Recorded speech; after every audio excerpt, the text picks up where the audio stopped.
King Charles set to lead poignant tributes at Remembrance Sunday service. Best photos. King Charles will lead the royal family during a moving Remembrance Sunday service held in Whitehall, central London. King Charles is set to lead the royal family during a moving Remembrance Sunday service. The monarch is expected to be joined by senior family members for the annual event, held in Whitehall, central London, paying tribute to those who sacrificed their lives and fought for their country during the two world wars and other conflicts, with a 2-minute silence and somber wreath-laying ceremony. The Prime Minister, senior politicians and faith representatives will also be marking the armistice of the First World War and all other conflicts involving British and Commonwealth forces. Members of the public lined Whitehall to watch the service, with many sporting poppy pins, bags and scarves. There were rapturous cheers and applause as veterans and military personnel lined up to take their places ahead of the march past. Around 10,000 participants, representing 341 different armed forces and civilian associations, took part, including 22nd World War veterans, 6 of whom are 101 years old, with Arthur Osborne the oldest.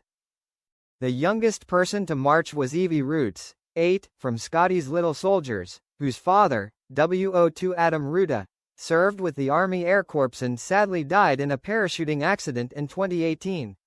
This event follows earlier commemorations held this year to mark the 80th anniversary of the end of the Second World War, specifically Victory in Europe Day, VE Day, and Victory over Japan Day, VJ Day.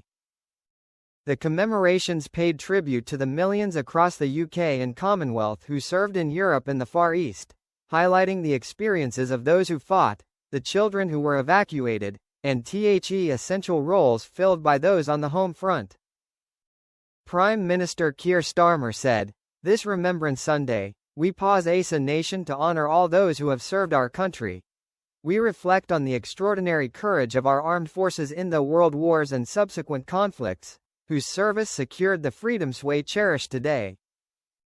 80 years since the end of the Second World War, we remember a generation who stood against tyranny and shaped our future. Their legacy is peace, and our duty is to protect it.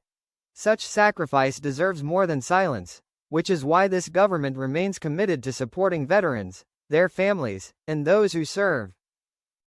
Today, we remember, and we renew our promise to uphold the values they fought for.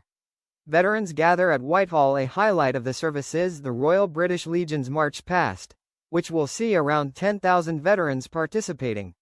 Over 300 different armed forces and civilian organizations are represented, from bereaved children and military cadets to some of the last surviving veterans of the Second World War. One veteran told the BBC they felt humbled and lucky to be here, admitting it was an emotional day.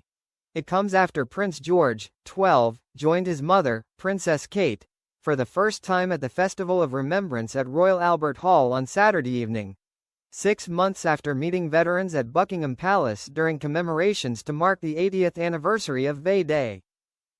George, who took his duties very seriously, looked on solemnly as huge performances from Sir Rod Stewart, Sam Ryder and Keela Settle, as well as music performed by the Central Band of the RAF, the RAF Squadronaires and the Band of Home Royal Marines.